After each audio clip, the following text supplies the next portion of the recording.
शिल्पा की आदतें ठीक नहीं थी। वो ना बोलने से पहले कुछ सोचती और ना ही कुछ करने में। उसकी इस आदत से सभी परेशान रहते।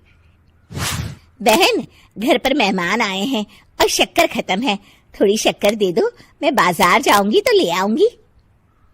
अरे शिखा बहन, तुम तो माफी करे, जब देखो तुम्हारे घर में कुछ न कुछ खत्म ही रहता है। अरे शिल्पा, चिल्ला क्यों रही हो? कहा ना घर में मेहमान बैठे हैं, सुन लेंगे। सुन लेंगे तो सुन ले, तुम लोगों की मांगने वाली आदत तो बंद होगी। अच्छा शिल्पा, ना दो शक्कर, लेकिन बात तो अच्छे से करो।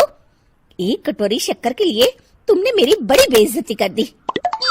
शिल्पा बड़बड़ाते अंदर चली जाती है तो शिखा भी घर चली जाती है। माँ, क्या हुआ? अरे कुछ नहीं बेटा, पता नहीं कहां कहां से ऐसे पड़ोसी आ जाते हैं, जब देखो तब कुछ न कुछ मांगने के लिए घंटी बजाते हैं। अब घंटी बजे तो दरवाजा ना खोलना। पता नहीं माँ की ये आदत कैसे बदलेगी, किसी को कुछ भी बोल देती है, बोलने से पहले सोचती भी नहीं। शिल्पा की ये आदत दिन ब दिन बढ़ती ही जा रही थी। एक दिन शिल्पा के दरवाजे सब्जी वाला आया। सुनो भैया, मुझे ये भिंडी, टिंडे, लौकी और आलू के साथ 1 किलो प्याज दे दो। जी बहन जी। वो एक एक कर सारा सामान पैक कर देता है। कितने पैसे दूं? 220 रुपए पूरे। अरे इतना महंगा नहीं। हाँ, मैं तो सिर्फ 150 दूंगी। नहीं, पैसे तो पूरे लूंगा, नहीं तो सब्जी वापस कर दो। ऐसे कैसे वापस कर दूंगी? मैं तो एक भी सब्जी वापस नहीं करूंगी। और हाँ, रही बात पैसों की, तो लेना है तो 150 ले लो, वरना मेरे मोहल्ले में घुसने तक नहीं दूंगी। हाँ। अरे नहीं बहन, हम लोग गरीब लोग हैं, ऐसा ना करो। पकड़ो ये 150 और दफा हो जाओ। शिल्पा की बेटी अंदर से ये सब देख रही थी। शिल्पा, तूने तो हद कर दी। बेचारा गरीब आदमी, उसका तो गुजारा ही इसी से होता है। बोलने से पहले सोचा कर बेटा। माँ, आप चुप रहो, घर चलाना बच्चों का खेल नहीं। और वैसे भी इतनी महंगी सब्जी थोड़ी ना होती है। आपको तो सिर्फ खाने से मतलब है, लेकिन मुझे तो सब सोचना पड़ता है ना। शिल्पा की सास ये बात सुनकर दुखी हो जाती हैं। शिल्पा की बेटी शिल्पा की ये सारी बातें सुन रही होती है। शिल्पा की बेटी एक दिन माँ से कहती है, माँ, ओ माँ, जरा यहाँ तो आना। ओहो, क्या हुआ? क्यों चिल्ला रही हो ऐसे बेटा? हुआ क्या? ये देखिए मेरी स्कूल की ड्रेस कितनी गंदी हो गई है, इसे कौन धोएगा? लेकिन ये तो साफ है बेटा, मैंने अपने हाथ से खुद साफ किया है। माँ, ये ड्रेस इतनी गंदी है कि मैं इसे पहन ही नहीं सकती। चलो, मुझे बाजार से नई दिलाओ। शिल्पा दुखी हो जाती है और वहां से चली जाती है कि तभी सामने उसकी सास मिल जाती है। शिल्पा, अरे ओ शिल्पा, ये क्या सब्जी बनाई है? ऐसे भी कोई सब्जी बनाता है? शिल्पा सास की इस हरकत से सख्ते में आ जाती है।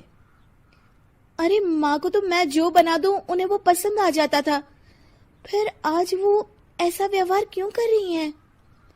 शिल्पा कुछ समझ पाती कि थोड़ी ही देर में उसका पति आ जाता है। अरे शिल्पा, ये क्या है? क्या हुआ आपको?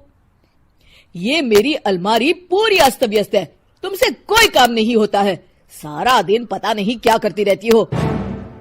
अरे मैंने तो सारी अलमारी साफ रखी है। इसे तुम साफ कहती हो? ये तो पूरा कूड़ादान लग रही है। शिल्पा परेशान हो जाती है और समझ नहीं पाती है कि उसके साथ क्या हो रहा है। शिल्पा अकेले कमरे में जाती है और जोर जोर से रोने लगती है। तभी वहां उसका पति, सास और बेटी आ जाते हैं। शिल्पा उन लोगों को देखकर और जोर जोर से रोने लगती है।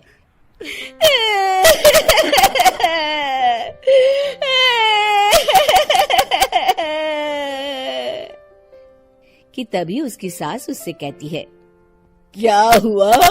यहाँ बैठकर रोती रहोगी या फिर खाने को भी कुछ बनाओगी?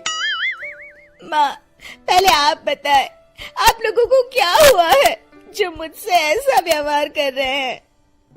वही हुआ है जो तुम्हें रोज होता है। मैं समझी नहीं।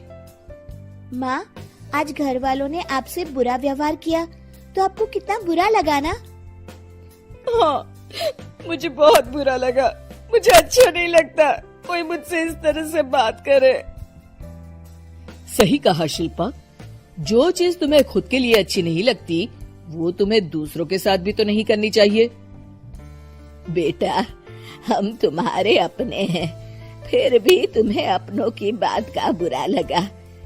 लेकिन सोचो, जिन बाहर के लोगों से तुम ऐसा व्यवहार करती हो उन्हें कैसा लगता होगा। हाँ माँ, आप सच कह रही हैं। मैं आप लोगों से माफी मांगती हूँ।